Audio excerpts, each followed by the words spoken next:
প্রতিদিন রাস্তার ধারে দাঁড়িয়ে থাকত সে, একজন রিকশাওয়ালা।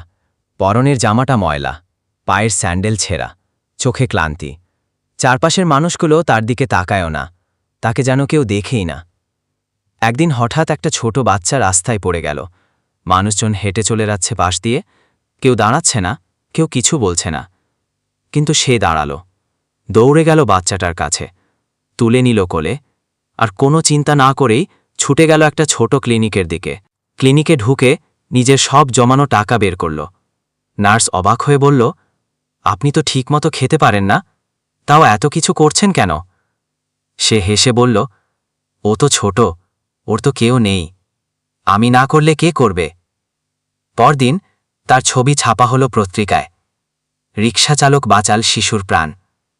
মানুষজন এবার তাকাতে শুরু করল তার দিকে। কেউ হাসল, কেউ সম্মান জানাল, কিন্তু সে আগের মতোই রইল, চুপচাপ এক কোণে বসে। তার চোখে তখনও একটাই কথা, পাশে দাঁড়াতে টাকা লাগে না, মানুষ হলেই হয়। এই গল্পটা শুধু একটা গল্প না, এটা একটা বার্তা, মানুষ মানুষের জন্য। চ্যানেলটা সাবস্ক্রাইব করে পাশে থাকুন এমন আরও গল্পের জন্য।